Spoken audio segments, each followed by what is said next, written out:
حابیل کے قتل کے بعد اللہ تعالیٰ نے آدم اور حوا علیہم السلام کو اس کا نعم البدل عطا کیا۔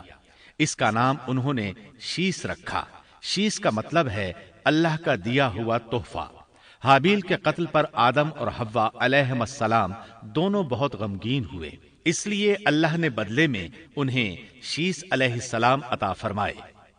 سیدنا ابو ذر غفاری رضی اللہ عنہ سے مروی ایک صحیح حدیث میں ہے کہ رسول اللہ صلی اللہ علیہ وسلم نے فرمایا، اللہ تعالیٰ نے 104 صحیفے نازل فرمائے، ان میں سے 50 صحیفے شیس علیہ السلام پر نازل ہوئے۔ ان صحیفوں میں ایسے قوانین، اصول اور ضابطے تھے جن سے انسانیت کی زندگی منظم ہوتی ہے۔ شیس علیہ السلام نے آدم علیہ السلام سے علم حاصل کیا، لیکن آدم علیہ السلام کا تمام علم وہ حاصل نہ کر سکے، اس لیے کہ آدم علیہ السلام نے بالمشافہہ اللہ تعالیٰ سے علم حاصل کیا تھا، اور بہت سی اشیاء کا علم اللہ تعالیٰ نے انہیں سکھا دیا تھا، اس لیے وہ تمام علماء سے بڑھ کر عالم تھے۔ شیس علیہ السلام نے آدم علیہ السلام سے علوم سیکھ کر لوگوں کو سکھائے۔ لوگوں نے ان سے مختلف علوم، فنون اور پیشے سیکھے۔ انہیں شہروں میں رہنے سہنے کے بارے میں تعلیم دی، دن رات کے حسابات سے انہیں آگاہ کیا اور انہیں بتایا کہ کن اوقات میں وہ اللہ کی عبادت کریں اور عبادت کے طریقے انہیں سکھائے۔ احادیث میں اس کی وضاحت ملتی ہے۔ امام احمد رحمت اللہ علیہ بیان کرتے ہیں کہ ابو زمعہ سعدی کہتے ہیں کہ انہوں نے مدینے میں ایک شیخ کو لوگوں سے کلام کرتے دیکھا تو ان کے متعلق پوچھا، یہ کون شخص ہے؟ لوگوں نے بتایا کہ یہ ابی بن کعب رضی اللہ عنہ ہیں، بڑے صحابہ میں ان کا شمار ہوتا ہے، تمام مسلمانوں سے بڑھ کر قرآن اور اس کی تفسیر کے عالم ہیں۔ ابو زمعہ فرماتے ہیں کہ ابی بن کعب رضی اللہ عنہ اس وقت یہ واقعہ بیان کر رہے تھے کہ جب آدم علیہ السلام کی وفات کا وقت قریب آیا تو انہوں نے اپنے بیٹوں سے فرمایا، میرا جنت کے پھل کھانے کو جی چاہتا ہے۔ جنت کے پھل دنیاوی پھلوں جیسے ہی ہوتے ہیں، سیب، انار، انگور، یہ سب جنت میں موجود تھے۔ جنت کے اور دنیا کے پھلوں میں فرق یہ ہے کہ دنیاوی پھل بدبودار ہو جاتے ہیں، جبکہ جنتی پھل کبھی بدبودار نہیں ہوتے۔ اسی طرح دنیاوی پھلوں کا ذائقہ عارضی ہوتا ہے، جبکہ جنتی پھلوں کا ذائقہ ہمیشہ برقرار رہتا ہے۔ اس لیے آدم علیہ السلام نے چاہا کہ وہ جنت کے پھل کھائیں، چنانچہ ان کے بیٹے تلاش میں نکل گئے۔ انہوں نے اپنے ساتھ کلہاڑے، کدالیں اور ٹوکریاں لے لی۔ راستے میں انہیں فرشتے ملے، ان کے پاس آدم علیہ السلام کا کفن اور خوشبو وغیرہ تھی۔ انہوں نے پوچھا، آدم کے بیٹو، کس چیز کی تلاش میں ہو؟ کہاں جا رہے ہو؟ انہوں نے جواب میں کہا، ہمارے والد مریض ہیں، انہیں جنت کے پھلوں کی خواہش ہے۔ فرشتے ان کے سامنے انسانی شکل میں آئے تھے، ان کی بات سن کر بولے، واپس جاؤ، تمہارے والد فوت ہونے کے قریب ہیں، اب ان میں اتنی طاقت نہیں رہی کہ پھل کھا سکیں۔ جب فرشتے آدم علیہ السلام کی روح قبض کرنے کے لیے آئے تو حوا علیہ السلام نے انہیں پہچان لیا۔ وہ بلند آواز سے آدم علیہ السلام کو پکارنے لگی، ان کے ساتھ چمٹ گئیں۔ آدم علیہ السلام بولے، مجھ سے الگ ہو جاؤ، پہلے بھی مجھے تمہاری وجہ سے مصیبت پہنچی تھی، میرے اور میرے رب کے فرشتوں کے درمیان سے ہٹ جاؤ۔ پھر فرشتوں نے آدم علیہ السلام کی روح قبض کی، انہیں غسل دیا، کفن پہنایا، خوشبو لگائی، آپ کی قبر کھودی، پھر انہوں نے آدم علیہ السلام کی نماز جنازہ ادا کی، اس کے بعد انہیں قبر میں اتارا، پھر اوپر مٹی ڈال دی اور بولے، آدم کے بیٹو، تمہارے لیے یہی طریقہ ہے۔ اس وقت تک لوگ کفن دفن کے احکامات سے واقف نہیں تھے، انہیں علم نہ تھا کہ قابیل نے اپنے بھائی کو کیسے دفن کیا تھا، اس لیے فرشتوں کو بھیجا گیا تاکہ تدفین کا طریقہ بتا دیں۔ تو اس طرح انسان کو دفن کرنے کا طریقہ معلوم ہوا جو فرشتے لے کر آئے تھے۔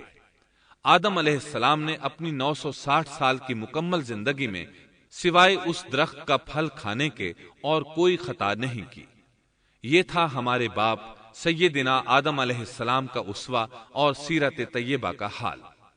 آپ کی وفات کے 1 سال بعد حوا علیہ السلام بھی وفات پا گئیں۔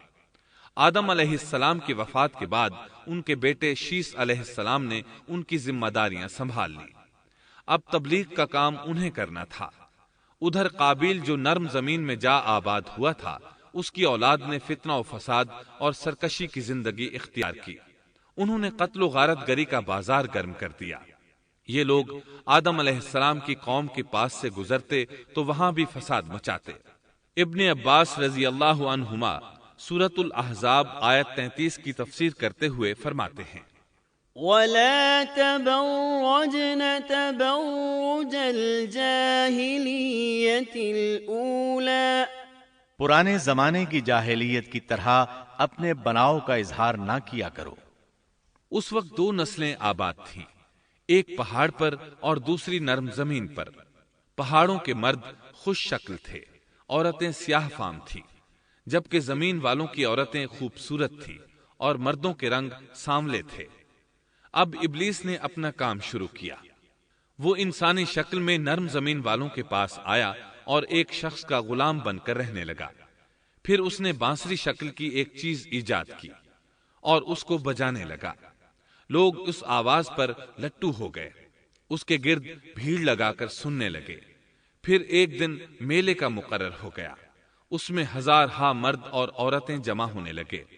اتفاق سے وہاں ایک دن ایک پہاڑی آدمی بھی آ گیا۔ اس نے میدانی عورتوں کے حسن و جمال کو دیکھا۔ اس نے اپنے قبیلے والوں سے ان کے حسن و جمال کا ذکر کیا۔ اب وہاں کے لوگ کثرت سے میدانی علاقے میں آنے لگے۔ اس طرح آہستہ آہستہ مردوں اور عورتوں میں اختلاط بڑھا، بدکاری اور زناکاری عام ہوئی، جبکہ یہ سب کام شیس علیہ السلام کی شریعت میں حرام تھے۔ یہ سب بیان کرنے کے بعد ابن عباس رضی اللہ عنہما کہتے ہیں، اللہ تعالیٰ کے قول وَلَا تَبَرَّجْنَ تَبَرُّجَ الْجَاهِلِيَّةِ الْأُولَى کی یہی تفسیر ہے، اور قدیم جاہلیت سے یہی مراد ہے، کیونکہ ان لوگوں نے زمین میں ایک عظیم فساد اور انتشار برپا کر رکھا تھا۔ شیس علیہ السلام اپنی قوم کے لوگوں کو سمجھاتے رہے کہ وہ ان شریر اور فسادی لوگوں کے ساتھ میل جول نہ رکھیں، لیکن شیطان مسلسل انہیں ورغلاتا رہا، یہاں تک کہ شیس علیہ السلام کے ساتھ بہت تھوڑے لوگ رہ گئے اور قابیل کی قوم میں بہت اضافہ ہو گیا۔ لوگ یوں ہی زندگی بسر کرتے رہے، یہاں تک کہ اللہ تعالیٰ نے ان میں ادریس علیہ السلام کو مبعوث فرمایا۔ چنانچہ اب ہم آپ کو ادریس علیہ السلام کے بارے میں بتاتے ہیں۔ ایک حدیث میں ہے کہ آدم اور شیس علیہ السلام کے بعد ادریس علیہ السلام پہلے نبی ہیں۔ ایک دوسری حدیث میں ہے کہ ادریس علیہ السلام پہلے نبی ہیں جنہوں نے قلم کے ذریعے لکھا اور لوگوں کو کتابت سکھائی۔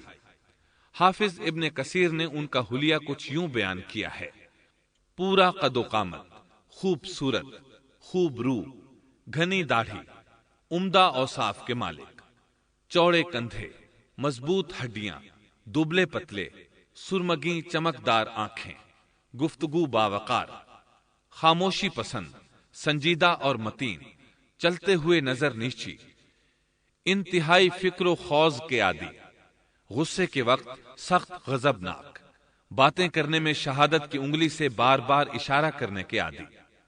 ادریس علیہ السلام شیس علیہ السلام کی شریعت پر عمل پیرا رہے، چونکہ ادریس علیہ السلام رسول بھی تھے، اس لیے اللہ کی طرف سے مستقل ان پر شریعت نازل ہوئی، جس کی تشریح و تفسیر کر کے لوگوں کو احکام الہی سے آگاہ فرماتے۔ ادریس علیہ السلام نے جب دیکھا کہ مفسدین ایمان والوں پر ظلم و زیادتی کر رہے ہیں، ان کا فساد بڑھتا جا رہا ہے اور سمجھانے کے باوجود یہ لوگ باز نہیں آ رہے، تو انہوں نے اپنے پیروکاروں کو جہاد کا حکم دیا۔ ادریس علیہ السلام پہلے شخص ہیں جنہوں نے اللہ کے راستے میں جہاد کیا، غنیمتیں حاصل کی اور دشمنوں کو قیدی بنایا، لیکن غنیمتیں اور قیدی ان کے لیے حلال نہیں تھے۔ رسول اللہ صلی اللہ علیہ وسلم پہلے رسول ہیں جن کے لیے غنیمتیں حلال کی گئیں، لیکن یہ بات یقینی ہے کہ جہاد سب سے پہلے ادریس علیہ السلام نے کیا۔ انہوں نے جہاد کے لیے سب سے پہلے ایک لشکر تیار کیا، پھر اس لشکر کو 2 حصوں میں تقسیم کیا۔ ایک حصہ پیادوں پر مشتمل تھا، دوسرا سواروں پر۔ چنانچہ بھرپور تیاری کے بعد ادریس علیہ السلام نے قابیل کی قوم پر چڑھائی کر دی۔ حق و باطل کے درمیان زبردست مارکے ہوئے۔ آخرکار ادریس علیہ السلام نے انہیں گھٹنے ٹیکنے پر مجبور کر دیا، ان کا بہت سا مال و اسباب لوٹ لیا اور لوگوں کو قیدی بنا لیا۔ اللہ تعالیٰ نے ان تمام باتوں کا ذکر نہیں فرمایا، بلکہ اللہ نے ان کی سیرت کے بارے میں اپنی کتاب قرآن مجید میں اشارتاً ذکر فرمایا ہے۔ مثلاً سورہ مریم آیات 56 اور 57 میں ارشاد ہوتا ہے، واذکر فی الکتاب ادریس انہ کان صدیقا نبیا وَرَفَعْنَاهُ مَكَانًا عَلِيًّا۔ اور اس کتاب میں ادریس کا بھی ذکر کر، وہ بھی نیک کردار نبی تھے، ہم نے انہیں بلند مقام پر اٹھایا۔ ان کے بلند مرتبے کے بارے میں بخاری اور مسلم میں حدیث موجود ہے کہ نبی کریم صلی اللہ علیہ وسلم نے فرمایا، میں نے معراج کی رات چوتھے آسمان پر ادریس علیہ السلام سے ملاقات کی، وہ چوتھے آسمان پر بلند مقام پر فائز تھے۔ ابن جریر نے ایک روایت بیان کی ہے، وہ روایت اس بات کی وضاحت کرتی ہے کہ اللہ تعالیٰ کے ارشاد وَرَفَعْنَاهُ مَكَانًا عَلِيًّا سے کیا مراد ہے، اس کا کیا مفہوم ہے؟ ابن جریر کے علاوہ دیگر بڑے بڑے مفسرین اور مورخین نے بھی اس روایت کو ذکر کیا ہے، لیکن اس کی کوئی صحیح سند نہیں مل سکی۔ وہ روایت یہ ہے۔ ابن ابی حاتم وغیرہ نے اس روایت کو ہلال بن یسار سے بیان کیا ہے، وہ کہتے ہیں میری موجودگی میں ابن عباس رضی اللہ عنہما نے کعب رحمت اللہ علیہ سے پوچھا، کعب، ادریس علیہ السلام کے متعلق اللہ تعالیٰ کے اس قول وَرَفَعْنَاهُ مَكَانًا عَلِيًّا ہم نے انہیں بلند مقام پر اٹھا لیا کا کیا مطلب ہے؟ تو کعب رحمت اللہ علیہ نے جواب دیا، اللہ تعالیٰ نے ادریس علیہ السلام پر ایک مرتبہ یہ وحی نازل فرمائی، اے ادریس، تمام اہل دنیا جس قدر روزانہ نیک عمل کریں گے ان سب کے برابر میں تجھے ہر دن اجر دوں گا۔ ادریس علیہ السلام نے یہ سنا تو انہیں خواہش محسوس ہوئی کہ میرے اعمال میں روز افزوں اضافہ ہو، اس لیے عمر کا حصہ طویل ہو جائے تو اچھا ہے۔ انہوں نے وحی الہی اور اپنے اس خیال کو ایک رفیق فرشتے پر ظاہر کر کے کہا، اس معاملے میں موت کے فرشتے سے گفتگو کرو تاکہ میں نیک اعمال کا زیادہ سے زیادہ وقت حاصل کر سکوں۔ اس فرشتے نے جب یہ سنا تو ادریس علیہ السلام کو اپنے بازوؤں پر بٹھا کر لے اڑا۔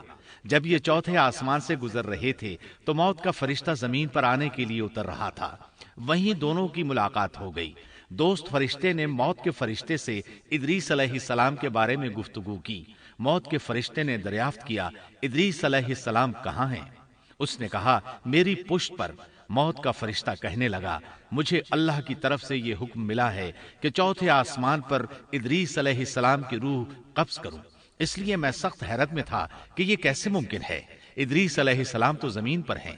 چنانچہ موت کا فرشتہ ادریس علیہ السلام کے پاس آیا، ان سے اجازت طلب کی اور ان کی روح قبض کر لی۔ انبیاء کو یہ امتیاز حاصل ہے کہ فرشتہ ان کی اجازت کے بغیر ان کی روح قبض نہیں کر سکتا، اور رسول اللہ صلی اللہ علیہ وسلم کو تو یہ اختیار دیا گیا کہ آپ دنیا میں مزید رہنا پسند کریں تو رہ سکتے ہیں، یا پھر رفیق اعلیٰ کی رفاقت کو پسند کر لیں۔ آپ نے رفیق اعلیٰ کی رفاقت کو پسند فرمایا۔ اس طرح ادریس علیہ السلام کی روح چوتھے آسمان پر قبض کی گئی۔ انہیں بھی عیسیٰ علیہ السلام کی طرح آسمان پر اٹھایا گیا۔ فرق یہ ہے کہ عیسیٰ علیہ السلام کی روح قبض نہیں کی گئی۔ یہ واقعہ نقل کر کے کعب رحمت اللہ علیہ فرماتے ہیں کہ اللہ تعالیٰ کے ارشاد وَرَفَعْنَاهُ مَكَانًا عَلِيًّا کی تفسیر یہی ہے، لیکن درست بات یہ ہے کہ یہ اسرائیلی روایت ہے۔ ادریس علیہ السلام کی وفات ہو گئی تو لوگ فساد میں اور بڑھ گئے، ان میں شر پھیل گیا، تاہم وہ توحید پر قائم رہے۔ بت پرستی کا ان میں کوئی شعور نہیں تھا۔ لوگ آدم علیہ السلام کی وفات کے 1000 سال بعد تک توحید پر قائم رہے۔ ان میں فسق و فجور ضرور تھا لیکن شرک نہیں تھا۔ اللہ تعالیٰ کے اس ارشاد كان الناس أمة واحدة دراصل لوگ ایک ہی امت تھے کا یہی مطلب ہے۔